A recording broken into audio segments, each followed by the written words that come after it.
Sejam muito bem-vindas a mais um episódio do Papo de 40 e hoje estamos em um lugar diferente e muito especial. Estamos no Centro de Reprodução Humana, um lugar onde acolhe sonhos, onde recebe mulheres, homens, famílias que vêm aqui e depositam a esperança de ter uma família, de ter um bebê. E quem nos recebe é a CEO Mari Ribeiro para esse bate-papo sobre esperança. Mari, é uma alegria estar nesse ambiente aqui com você, que você tenha aberto a porta da clínica para nos receber nesse ambiente que representa tanto amor, esperança e sensibilidade. A gente sabe que reprodução humana não é só técnica, mas é muita esperança, muito propósito e sensibilidade para quem procura a clínica, né? Obrigada, muito obrigada por abrir as portas desse lugar tão especial que você escolhe a dedo tudo que aqui se movimenta. E vou deixar que você se apresente, porque eu já fico assim querendo fazer perguntas, porque assim são tantas e tantas as perguntas. Eu confesso que eu parei para estudar um pouco depois que eu tinha dito para você, é um assunto muito, muito relevante e a gente precisa levar para a nossa audiência. Verdade. Então eu vou pedir que você se apresente para a gente falar muito sobre. Sejam bem-vindas à Clínica de Reprodução Humana de Petrolina. Para mim é uma alegria muito grande receber vocês. O podcast faz muito sentido para mim. Eu já acompanhava, já admirava. E hoje estar aqui como convidada, eu estou bem feliz. E para falar sobre algo que brilha meus olhos. Falar de reprodução humana, falar que a gente alimenta sonhos, leva esperança para tantos casais, tantas famílias. Com certeza será um bate-papo muito legal, muito importante. Que bom. Gente, Mari Ribeiro, ela é a CEO, ela quem faz toda a parte de gestão aqui, desde acompanhar contratações até acompanhar todo o processo de todas as mulheres, homens, famílias que vêm em busca desse centro de reprodução. Mari, a gente sabe que quando uma mulher, uma família entra nesse espaço, geralmente eles já vêm carregados assim de dúvidas, de expectativa e de medo. Como que você gerencia tudo isso? Como que você treina e capacita o teu time para esse primeiro contato? Como funciona? Nádia, então, para fazer parte de uma equipe de reprodução humana, não basta ser competente. Tem que ter, sobretudo, empatia, tem que ter uma comunicação clara, tem que ter descrição, ética, porque estamos lidando com o sonho de um casal, o sonho de uma família. E é constante treinamento, conversas semanalmente, muitas vezes até diariamente mesmo, para a gente capacitar o time para que esteja alinhado ao propósito da clínica. Uhum. E esse cuidado é desde o atendimento, porque acontece atendimento pelo WhatsApp, pelas redes sociais. Isso, começa do WhatsApp. Normalmente o paciente ele tem que ter mais de 5 contatos para ele marcar uma consulta. Então, na realidade, a infertilidade, esse casal ele já está tentando engravidar há algum tempo, normalmente mais de um ano. Ele já vem de outros ginecologistas de base, já fez assim, diversos exames, muitas vezes é dito para ele que está tudo bem para esse casal e não acontece a gravidez. Então, às vezes, uma indicação do próprio médico, de um amigo, algum casal que já passou pelo processo, ele busca uma clínica de reprodução humana. Eu digo sempre que eles não estão aqui porque querem, é porque precisa. Salvo quando é um congelamento de óvulos, que é um planejamento reprodutivo. Mas os casais chegam aqui, muitas vezes, a maioria das vezes, né, frustrados, tristes. Muitas vezes eles evitam até para aniversários de criança, porque existe essa pressão social, né, de quando você vai ter filhos. E muitas vezes eles não comentam, né, é uma dor muito silenciosa, é uma dor invisível e pouco validada pela sociedade, é a dor da infertilidade. É justamente isso que eu ia colocar, né? Na verdade, eles não chegam por acaso, eles chegam no momento de como se fosse a última esperança de chegar ao tão desejado sonho. E muitos evitam chegar aqui, né? E aí, como é você lidar com essas emoções? Porque eles já vêm extremamente abalados, muitos passaram por situações de abortos, enfim, muitas situações. E como você gerencia assim, essa parte de lidar com as emoções e, ao mesmo tempo, controlar esse desespero? Porque como a gente já teve uma conversa, não é um processo rápido. Então, assim, você encontrar um casal cheio de expectativa, de emoção e, ao mesmo tempo, no desespero, como é controlar esse turbilhão de emoções? Jenny, a gente precisa mostrar para esse casal que se existe um sonho, existe um caminho, existe uma forma de alcançar esse sonho. E muitas vezes a gente precisa também alinhar as expectativas, porque muitos casais chegam achando que a reprodução humana, a fertilização in vitro é a solução e que dá uma garantia de 100%. E nenhum tratamento no mundo, nem aqui, nem em outro país, vai dar uma garantia de 100%. Existem as limitações da reprodução humana. Então, muitas vezes, vem para a minha sala para eu conversar com esse casal também, para alinhar as expectativas, né? Passa pelo médico, o médico fala das chances, sobretudo ligado à idade materna, à idade da mulher que está tentando engravidar. E muitas vezes vem para a minha sala e muitas vezes eu preciso ali fazer esse alinhamento de expectativa, mostrar que existe um caminho, mas também que é um caminho de possibilidades e também de incertezas. Sim, às vezes eu vejo muito assim. Apesar da gente ter muito acesso à informação, isso pode acabar prejudicando, não é? É verdade. Então, muitas mulheres nem sabem por onde começar. Ou começa pesquisando pela internet, e aí tem vários tipos de informações, umas afirmam, outras negam. Quais são as orientações, em termos geral, que você daria nesse começo? É bem interessante. Inclusive, você já pode falar ali para a audiência, oriente essas mulheres. É o começo, por onde começar? Qual é o... É bem interessante. O ideal é que esse casal, depois que ele tenta engravidar, ela tem até 35 anos, está tentando engravidar mais de um ano, buscar um especialista em reprodução humana para que possa ser investigado e indicar-lhe o melhor tratamento. Se a mulher tem entre 35 e 39 anos, espera-se que ela engravide de forma natural em 6 meses. Acima de 40 anos, não deve esperar procurar um especialista em reprodução humana. Acontece que muitos casais, eu posso dizer até que a maioria, eles têm um processo mais longo porque passa algum tempo ali nos ginecologistas, fazendo exames, e muitas vezes vai para a internet. E a internet favorece bastante. Ele deixa o paciente protagonista, ele chega com informações. Por outro lado, precisa filtrar as informações, porque a gente tem todos os tipos de informação. A gente tem informações que facilita, falando de um percentual de chance mais alto do que é. A gente tem informações que não é de acordo com a literatura médica. Então, é importante, o paciente chega conversando com o médico, ele já entende. Por outro lado, eu sempre digo, filtre, né, o equilíbrio, tudo na vida é equilíbrio. Desconfie de algumas orientações da internet. Mas sim, é sempre um caminho ali, primeiro ela vai para a internet. Você falou em idade, né? E a gente sabe que a idade, principalmente para a mulher, ela é um tabu, né? É como se a mulher tivesse um prazo de validade, na verdade, né? E aí essa pressão toda vem sobrecarregando somente a mulher.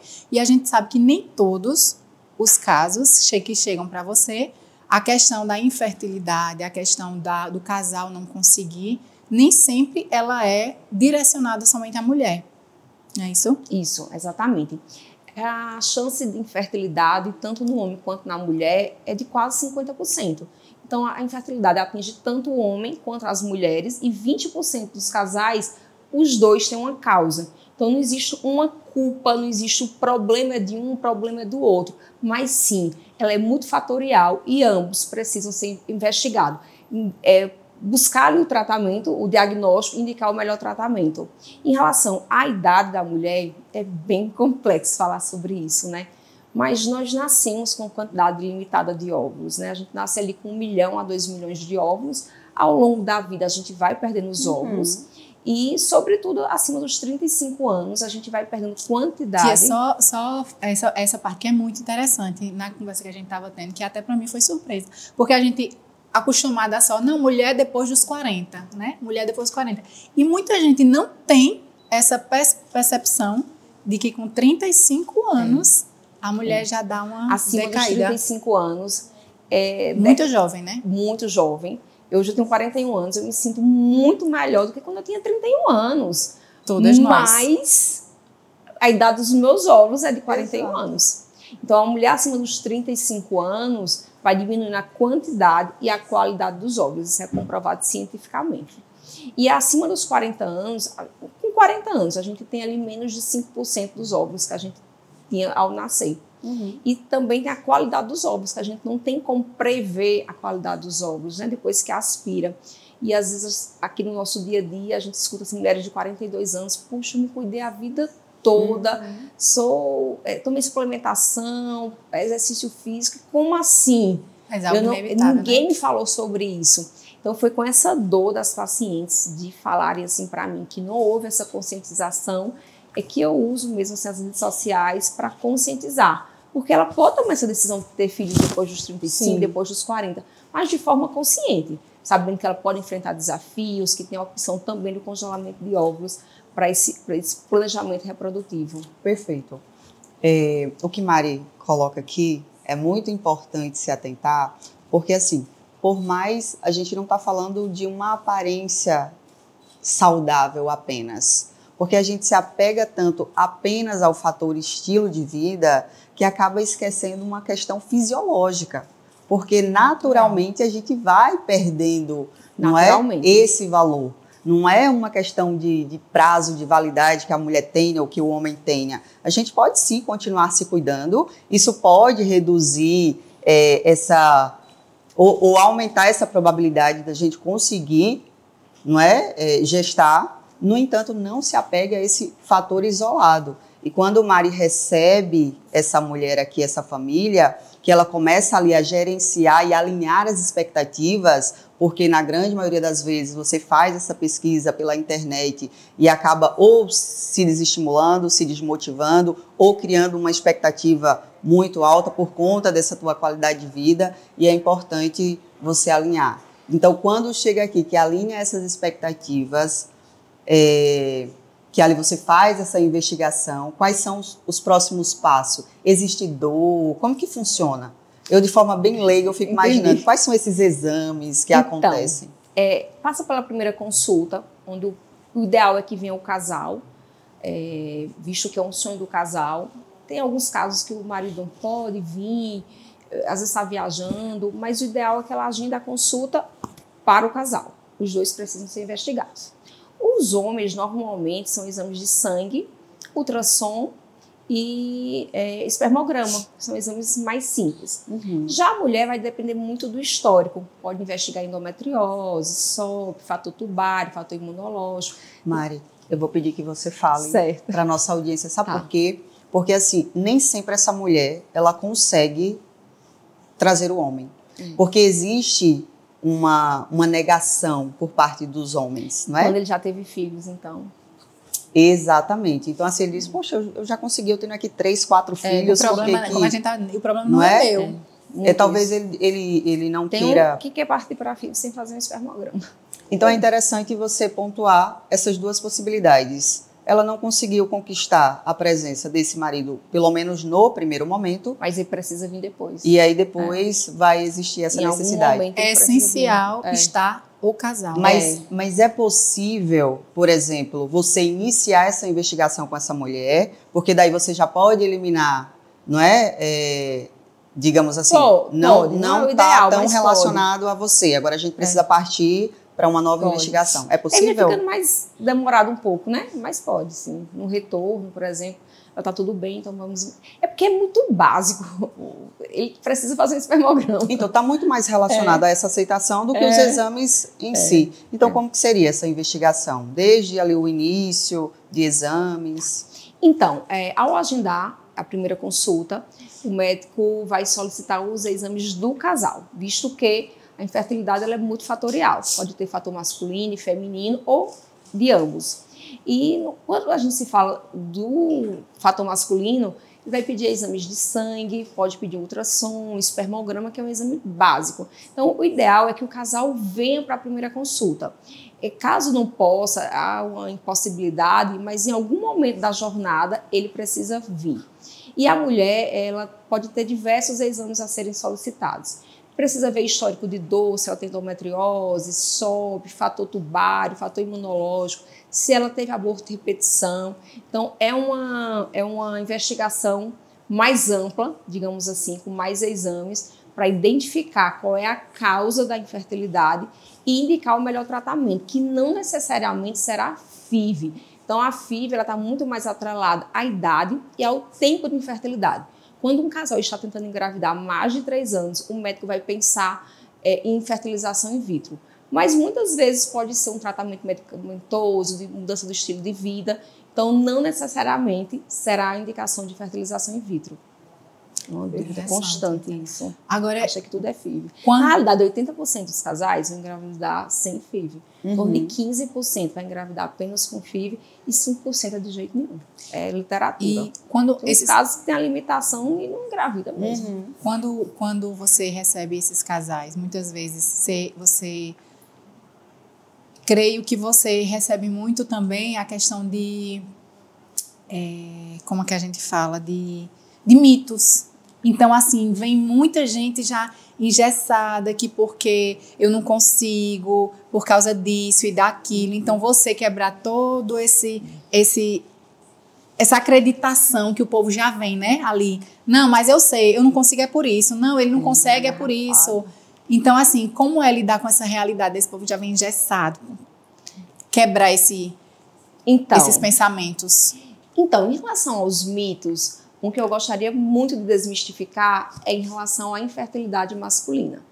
Mesmo quando o homem já tem filhos, ele deve ser investigado, porque ele pode ter mudança do estilo de vida, uma infecção, outros fatores que podem estar dificultando a gravidez, mesmo que ele já tenha sido pai. E a investigação para os homens, normalmente são investigação simples, exames de sangue, espermograma. Aqui na clínica a gente tem um andar que faz os exames de forma muito discreta, com muita segurança. Então, a gente encoraja os homens a participar ativamente da jornada. Outro mito também é sobre a fertilidade feminina, que muitas mulheres elas acham que ela tem uma fertilidade infinita, que ela vai liberar para engravidar e ela vai engravidar. E não, nós nascemos com quantidade de óvulos, que ao longo da vida a gente vai perdendo essa quantidade e qualidade dos óvulos, sobretudo acima dos 35 anos. Nós mulheres, nós não fomos preparadas, digamos assim, para enfrentar a infertilidade. Quando nós éramos jovens, acho que vocês ouviram isso, se engravidar vai ser expulsa de casa, né? Sim, Ninguém falou com você que poderia não engravidar. E quando a gente se depara com a infertilidade, poxa, nunca ninguém falou isso comigo, nem os ginecologistas. Como se a gente fosse feita para procriar a vida inteira. E assim, eu sempre falo, poxa, se estou com problema no coração, vou procurar um cardiologista. Se eu estou com algum problema de saúde, vou procurar um especialista. E a infertilidade também é uma doença. E a gente precisa encarar dessa forma, né? Com muito acolhimento, com muita ciência e tecnologia, mas sobretudo com acolhimento. Então, quanto mais precoce, mais probabilidade essa mulher, essa família conquista, não é isso? Nossa, quando ela chega com a idade, digamos assim, favorável, as chances da gravidez são maiores, né? É diferente uma paciente que chega com 32 anos enfrentando a infertilidade, uma paciente que chega com 44, 45 anos. Se existe um caminho para a realização daquele sonho, mas muitas vezes é o caminho que você não está ainda, que você ainda vai ser preparada para aceitar, digamos assim. Então, quanto antes procurar, melhor. E você falou dos 35 a mais, mas existe também os casos de mulheres com menos de 35 anos, não é? Existe, por incrível que pareça. E como é assim, você vê e saber que as pessoas saibam, né, que isso também existe, não é só um problema que não pode ser revertido ou que não pode ser investigado, não é isso? Isso. Menos de 35 anos acontece sim. Acontece, né? Porque existem diversos fatores, não é apenas a idade. A idade materna é sim um fator importante, mas existem outras condições, como a endometriose, a SOP, fator tubário. Tem algumas síndromes, a gente tem paciente aqui de 25 anos, de 28 anos, que enfrenta a baixa reserva ovariana, não é nem baixa reserva, é a falência ovariana precoce mesmo. A gente está fazendo agora um congelamento de óvulos de uma jovem de 15 anos, porque ela está enfrentando uma doença, né, no ovário, vai fazer uma cirurgia e a médica indicou congelamento de óvulos porque futuramente... Esse conhecimento. Incrível. 15 anos. A decisão da médica dela foi assim, fantástica. Ela disse, poxa, a gente vai fazer a cirurgia, mas congela os teus ovos para ter essa possibilidade no futuro de você ser mãe. Sim. Então, assim, a gente fala de idade como uma conscientização, até para a gente falar de planejamento reprodutivo, porque existe o congelamento de óvulos, enfim, mas um tom de conscientização. Mas ela pode sim enfrentar abaixo dos 30 anos. A gente tem paciente de 25, de 28 anos. Às vezes também a mulher, ela tem uma idade ali menos de 30 anos, mas o esposo tem um fator. Hoje mesmo a gente teve um beta positivo aqui, que se ela tiver, acho que é 31 anos, mas o marido tem um fator muito grave. Para vocês terem noção, cogitou-se sêmen doação, que é utilizar banco de sêmen, mas vamos fazer uma tentativa, conseguiu, e hoje ela está grávida, mas é um fator masculino grave, então às vezes mesmo com a idade favorável, mas pode o marido também estar enfrentando uma causa. Perfeito. Um comentário seu que eu acredito que seja bastante relevante a gente enfatizar é essa participação de uma ginecologista, por exemplo, que acompanha a vida da sua paciente, entendendo ali todos os exames periodicamente. Então, ela já consegue perceber alguns fatores. Então, esse encaminhamento dessa moça de 15 anos assim, foi fundamental para que no futuro ela não ficasse frustrada e sofresse muito por não ter essa possibilidade. Nádia, eu estava num congresso agora em outubro em São Paulo e participei de uma aula junto com os médicos e lá estava falando sobre planejamento reprodutivo. E os médicos, mesmo os ginecologistas, eles não estudam na faculdade o planejamento reprodutivo, eles estudam o planejamento familiar, que é o método de como evitar, né? Se é DIU de Mirena, se é Cailina, se é Yasmin, enfim, né? Qual vai ser? Mas a gente tem, a reprodução humana tem uma frase que diz que precisa de 5 minutos do ginecologista, porque em meio a tantas queixas ali na consulta com o ginecologista, muitas vezes ele não faz essa pergunta, ele quer tratar ali aquelas queixas. Mas o ginecologista que faz aquela pergunta, você pretende ter filhos? Sim. Quando você quer ter filhos?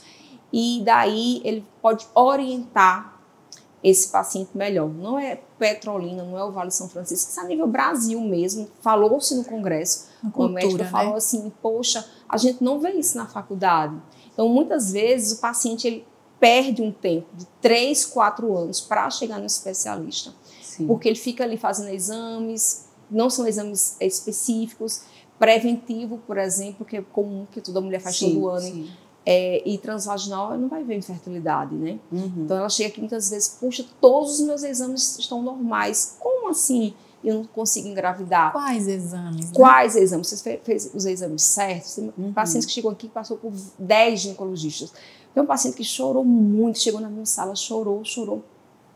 Eu acolhi, dei um lenço para ela e eu perguntei, né? Queria entender o que tinha acontecido, se houve algum fato na consulta que deixava ela chorando tanto. Ela disse, não, é porque já passei por mais de 10 médicos e ninguém tinha me falado que a endometriose é uma das principais causas de infertilidade. E eu tenho endometriose profunda. Então, tem mulheres com endometriose que vão engravidar? Sim, vai ter. Mas 50% das mulheres que são inférteis têm endometriose, então é um dos principais fatores. Sim. Mas nunca ninguém tinha falado isso para ela. Então, uma mulher que, mesmo que tenha uma boa reserva ovariana, o ideal é que ela pense em congelar óvulos até os 35. Mesmo que ela não congele, mas que ela vá de forma consciente, que ela pode ter essa dificuldade. Porque o que eu vejo muito choro aqui da paciente é porque ela não tinha essa informação. Teve aquela atriz de Hollywood que disse assim, eu daria tudo para alguém tivesse me falado, congele seus óvulos. E muitas vezes pensam que é algo comercial, falar sobre congelamento de óvulos. E não é de conscientização. Você pode ter uma gravidez tardia? Pode. Todos os dias a gente vai escutar alguém que engravidou depois dos 40 anos, depois dos 35. Mas que ela vá de forma consciente. É isso que eu tento. Sem ser pega de surpresa. Isso. Que ela vá de forma consciente. Que ela pode ter dificuldade e muitas vezes é devastador receber esse diagnóstico. Você falou aí da parte emocional. E como a gente falou no início, a partir do momento que o casal entra na clínica, ele já vem com o emocional abalado, não é isso? E aí você lidar com esse emocional, tentar controlar todas essas emoções, essas frustrações, e você percebe, né, fato, que isso é muito importante. Então, qual o momento de tentar primeiro amenizar o emocional, a parte psicológica, para poder colocar as ideias no lugar e encaminhar de forma natural e bem tranquila? Eu sei que aqui na clínica vocês têm todo esse suporte, não é isso? Quem dá esse time normalmente é o próprio casal, porque o médico vai fazer investigação, o diagnóstico, indicar o tratamento. Mas o casal ele dá esse time porque ele precisa estar confortável. Que por mais que a gente tente, que seja de forma leve, de forma mais tranquila possível, é um tratamento que envolve muitas emoções. Aqui na clínica a gente tem uma psicóloga que ela atende os casais. Muitos casais resistem, a gente muitas vezes tem que convencer mesmo o casal a passar por essa consulta, que é um momento de acolhimento, um momento de escuta, de validação. Ela é especialista nessa área, não é uma psicóloga geral, mas quem dá esse time é o casal. Tem um casal que tem mais de um ano que ele vem, faz consulta e demora mais um pouquinho porque está se estabilizando emocionalmente. Tem casais que dá para esperar. Tem uma boa reserva, dependendo da causa, dá para esperar. Um casal até que me passou uma mensagem hoje que estava esperando esse momento e vai começar esse mês. Mas tem casal que, dependendo do diagnóstico, tem que correr um pouco contra o tempo. Ou pelo menos que vá de forma consciente. Sim. Poxa, eu vou esperar, vou me estabilizar emocionalmente, mas eu sei que não é o ideal. Mas o tratamento em si, a gente sempre diz que quem define esse time é o próprio casal. O ideal é que ele se sinta bem, confortável, seguro, que conheça todas as etapas para iniciar o tratamento, quando eu me refiro à fertilização in vitro. Porque existem outros tratamentos também, como a inseminação. Muitas vezes é só mudança do estilo de vida. Por incrível que pareça, existe gravidez, vem para consulta, dá 6 meses para mudança do estilo de vida e volta com beta positivo. Uma simples mudança de estilo de vida. Falou-se muito em São Paulo, no congresso, teve um bloco sobre qualidade de vida e a fertilidade, né? Sono, obesidade, os hábitos. Tem relação direta. Não é só a questão ovariana, tem o multifatorial, né? Hábito de vida, quando a gente fala, hábitos de vida essenciais para tudo. Não tem o sono, por incrível que pareça, né? Assim, o sono. O sono para tudo, ele é reparador. Né? O sono, obesidade aqui na região, agrotóxico, né? Impacta na fertilidade masculina. Como a gente estava conversando naquele dia, né? A questão da região da gente. A gente respira agrotóxico, a gente ingere agrotóxico, mudança de hábitos. Então, assim, multifatores. Tem muitos casais que só iniciam a fertilização depois que vai para o nutricionista, nutrólogo, às vezes até indicação de bariátrica, antes de fazer a fertilização, porque as chances de sucesso também está ligado à obesidade ou sobrepeso. Se o IMC estiver muito baixo, também não é favorável. Depois eu gostaria que você traz essa conscientização, né, do tempo de iniciar o tratamento, e ele sai daqui consciente, se ele pode esperar um pouco mais, ou se ele esperar um pouco mais, os riscos de não conseguir aumentam, as chances eles diminuem, você traz isso para a consciência. Tem casos, inclusive, que congela os óvulos da mulher, porque não dá para esperar, e vai tratar o homem. Vai tratar com um nutrólogo, nutricionista, se for o caso, uma bariátrica, então congela ali os óvulos, porque ela não. O ideal, né, quanto mais ela demorar, impacta a qualidade e a quantidade. Tem vários casos assim. Sim. E depois volta para fertilizar com o sêmen após um tratamento. Então, não tem uma jornada de um tempo. Ela é bem personalizada mesmo. Depende muito das causas, depende muito do estilo de vida. Se tem algumas outras doenças de base associadas, por exemplo, tireoide, tireoide. Muitas vezes ele precisa tratar a primeira tireoide, suplementar antes. Então, não existe um tempo.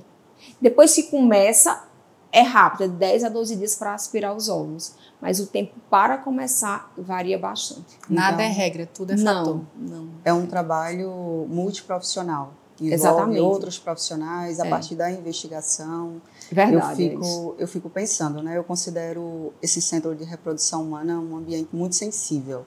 não é? Tanto fisicamente, especialmente emocionalmente. Então, para você gerenciar, liderar um ambiente como esse, você precisa estar equilibrado emocionalmente. Você precisa ter um domínio, inclusive, que a gente acaba absorvendo. Eu não acredito nesse pensamento de que Mari, CEO do Centro de Reprodução, e Mari, pessoa, ela consegue separar. A gente acaba absorvendo. Então, como que você consegue gerenciar tudo isso? A gente sente muito com cada história. Quando tem um beta positivo, a gente vibra muito. Nós tivemos 2 betas, assim, histórias completamente diferentes. A gente vibra e a gente sente muito também os beta negativos, que sempre existirão, né? Tem as suas limitações, a reprodução humana. Mas tentando filtrar mesmo, praticando exercícios físicos, lendo e filtrando, entendendo que até aquele momento eu tenho que fazer algo, mas eu tenho que me blindar também. Porque, assim, às vezes a gente chora junto com o casal. Chora, a gente leva. E quando vem o beta, assim, obviamente a gente vibra muito, né? Tem um sino ali que a gente vibra, manda vídeo para a família, que a gente comemorou aquele beta. Mas é doloroso para quem está do outro lado também. Então, aí você falando assim, eu fico pensando, porque existem casos de vocês tocam sino, manda vídeo, deu beta positivo, e aí corre o risco de não chegar até o final dessa gestação? Sim, é outra dor. E aí como que agora deu uma notícia positiva? É o aborto, né? Tanto a gravidez natural quanto por FIV vai existir esse risco, né? Não é que por FIV vai aumentar esse risco, mas muitas vezes é porque quando ela faz uma FIV é porque ela já tem uma causa, né? Às vezes é a idade, às vezes é algum fator, um diabetes, enfim. Mas é uma dor, a gente chora junto com o casal. Teve um caso que esse me marcou bastante. Ela não é daqui, é do interior. E ela já tinha feito acho que 2 ou 3 FIVs em outro centro, que ela mora mais perto desse outro centro. E eles não conseguiram engravidar. E eles vieram para cá, acho que nos conheceram através do Instagram. E eles chegaram aqui emocionalmente esgotados e financeiramente também. Porque eles moram, embora mais perto, mas tem todo um desgaste de ir lá. Aqui, na primeira FIV, eles engravidaram. Com 7 semanas, ela mandou uma mensagem para Antônio, que tinha tido um sangramento muito forte. E confirmou que foi aborto. E a gente sentiu muito, porque a dor deles era muito grande. Quando eles já nos procuraram, eles já chegaram aqui muito desgastados mesmo. Lembro da carinha dela na primeira consulta. E mais recente, mudou o protocolo, transferiu novamente agora no finalzinho de setembro, início de setembro. E a gente estava em São Paulo, no congresso, quando ela manda uma mensagem para Antônio: doutor, eu não aguento mais. Eu sangrei mais do que a primeira vez. Eu perdi o bebê novamente. Mas calma, a história tem um final feliz. Ela tem um final feliz. E eu me emociono porque é um dos casos assim, que mais mexeu comigo mesmo. Foi esse casal. Todos mexem, né? Mas tem uns que tem uma... Sim. Aí ela mandou mensagem se despedindo, que não aguentava mais, estavam cansados. E Antônio, assim, muito paciente com ela, acolheu, validou aquele sentimento dela, porque ela já mandou dizendo que tinha perdido. Sim. Aí no outro dia, né, Antônio orientou que ela fizesse ultrassom na segunda-feira, isso foi no domingo, e ela disse que não ia nem fazer porque ela tinha perdido. Na segunda, cedo, acho que a gente ia para o congresso de 8 horas, acho que ele mandou uma mensagem ali no café da manhã: bom dia, como é que você está? Lembra de fazer a ultrassom. Aí ela, por ele ter insistido, ela fez a ultrassom. Gente, ela não tinha perdido. Nossa. Nossa, assim, foi um alívio. Ela se assustou com sangramento. Foi um sangramento bem parecido mesmo com o aborto, né? E ela fez a ultrassom, estava tudo bem, ela já veio aqui, já ouviu o coração. E é um casal, assim, extremamente machucado, que eles têm até dificuldade de comemorar. Sabe, assim, o sino, eles estavam aqui no dia do sino, e eles, assim, sabe, sem querer tocar. Eles lidam com medo de perder. Então existe sim essa possibilidade, como também existe de forma natural. Inclusive a psicóloga, ela também é voltada para a perda gestacional, que também não é uma dor muito validada, né? Tem tantas frases mal colocadas em relação perda gestacional, em relação ao aborto precoce. Porque existe muito um tabu. Desde quando a gente pode considerar, né, que é uma vida? Mas é um sonho, né?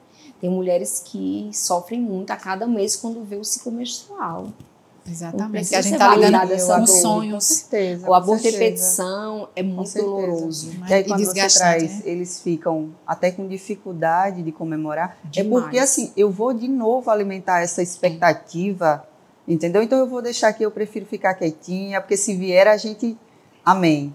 Mas prefere. O aborto, isso tá muito ele relacionado é bem doloroso. com a parte A emocional. infertilidade, obviamente, mas quando você consegue engravidar e perde, é algo que impacta demais. Tem uma paciente recentemente que ela estava bem durante a conversa comigo, quando eu falei com ela, né, que ela não estava sozinha, 1 a cada 6 adultos vai ter dificuldade em engravidar, que era algo, né, mais comum do que ela se imaginava. Ela chorou muito, porque ela já teve mais de 3 perdas, né? Então, é um sonho. A gente vê a emoção que você fala, não só dos casos dos pacientes.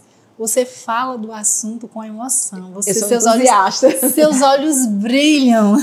Então a gente vê que não é só técnica, né? A gente não está lidando só com técnica. Aqui a gente está lidando com emoção verdadeira. Então, assim, você escolhe sua equipe, você treina sua equipe. Que cultura você implanta aqui na empresa, na clínica, que assim transcende a sua emoção para todos aqui que trabalham. A gente sente que o clima aqui, da hora que você chega, é surreal de bom, assim, uma energia muito boa. Então, assim, de que forma você transcende isso para a sua equipe? Eu sempre digo para a equipe, se coloque no lugar do paciente. Imagine você tendo um sonho de ter um filho e não conseguir de forma natural. Então, não existe paciente difícil se você se colocar no lugar dele. Né? Então, o sonho meu e de Antônio sempre foi ter essa união de ciência e acolhimento. Mas nem sempre foi assim, viu? Acho que é outro bate-papo. Eu estou aqui na clínica há menos de 3 anos. Eu era convidada a trabalhar aqui, eu era um pouco resistente, pensava assim, o que é que eu vou fazer lá? Né? As coisas já estão funcionando lá. E quando eu vim para cá, depois de um processo de autoconhecimento, passei por um processo de coaching, de me enxergar aqui na clínica, de entender qual era o meu papel. E hoje, quando a gente vê os resultados de juntar essa experiência do paciente, a gente fala muito em reprodução humana, a experiência do paciente, que nessa jornada ele tenha microexperiências, que ele seja lembrado por ter tido uma experiência boa na clínica. Nem sempre foi assim, né? Foi construído mesmo. Eu me preparei para estar aqui. Não foi porque a esposa de um especialista vai lá trabalhar, não. Sim. E hoje eu sou entusiasta, assim, eu amo falar. Você realmente estuda, estudo. Você se especializa, fiz você tem propriedade no que você fala. Participo de congresso, leio livros, faço curso. É algo que eu me dedico, mas nada supera a escuta com o paciente. A vivência, né? O dia a dia, né? A experiência. A parte técnica é importante, obviamente, né? Claro. Participar de um congresso, ler livros, cursos, fiz pós-graduação. Mas a vivência de escutar o paciente, eu faço pesquisa com o paciente, eu leio cada resposta de cada paciente. Se der um feedback positivo, se foi algo que precisa ser melhorado, eu estou atenta a cada detalhe. Perfeito. Isso eu trago isso para a equipe também. Olha, tivemos esse feedback positivo, tivemos esse feedback que a gente pode melhorar aqui. Como é que a gente pode melhorar essa experiência do paciente? Sim. Maravilhoso. Afinal de contas, a gente está falando de reprodução humana. É uma vida. É uma vida. Que você começa a cuidar, mas esse desejo já vem lá de fora. Já vem com essa mulher, já vem com essa família. E aí você fala, só tem 3 anos. Não dá para pensar que você só está aqui há 3 anos pela sua propriedade, fala. Né? Então, quando eu ouço a sua parte técnica, o seu conhecimento. Você participou de um grande congresso agora em São Paulo, porque é importante também.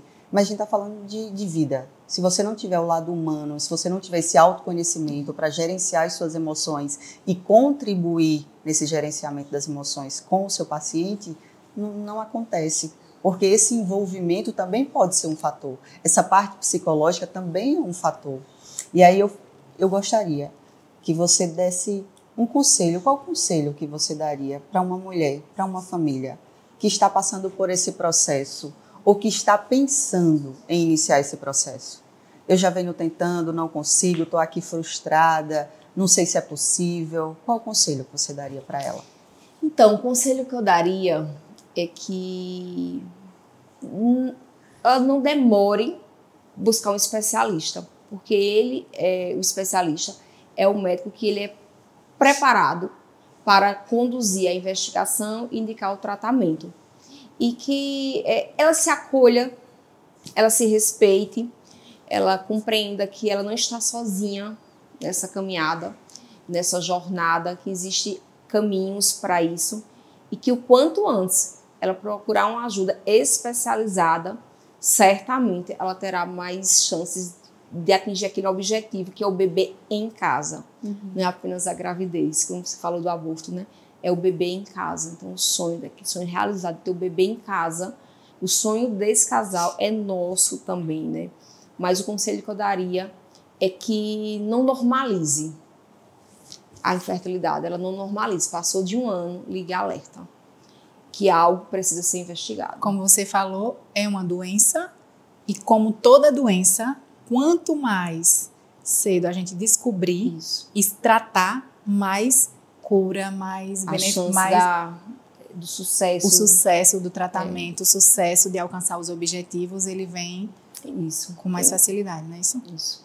Eu disse que ia pedir para você pontuar alguns fatores que podem levar à infertilidade.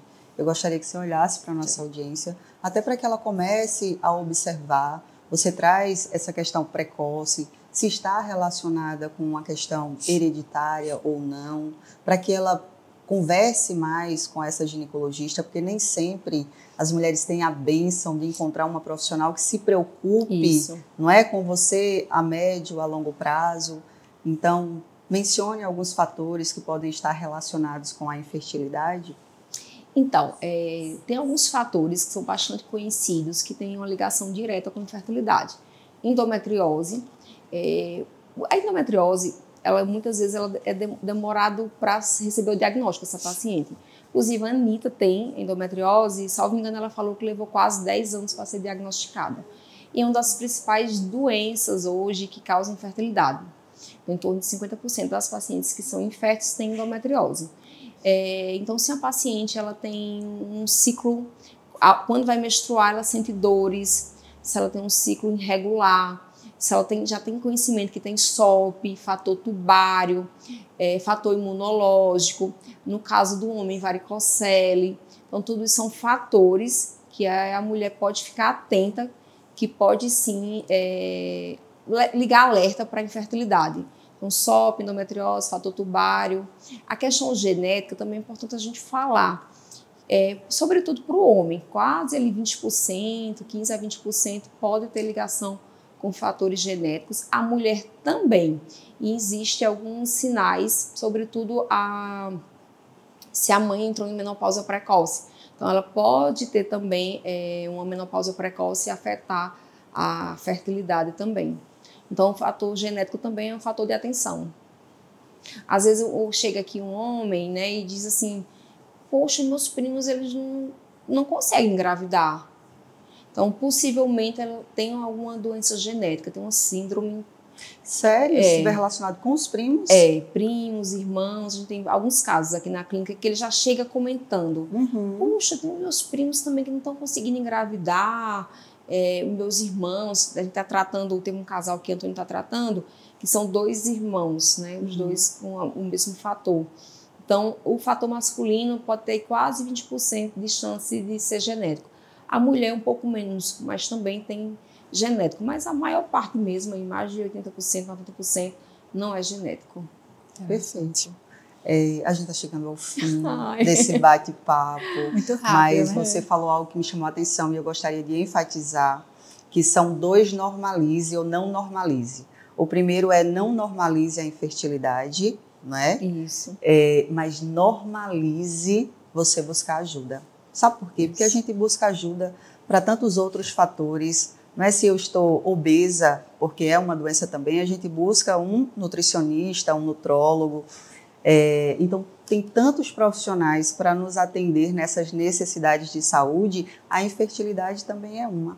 Então, se você já identifica em algum desses pontos que Mari mencionou agora, procure ajuda. O quanto antes, melhor.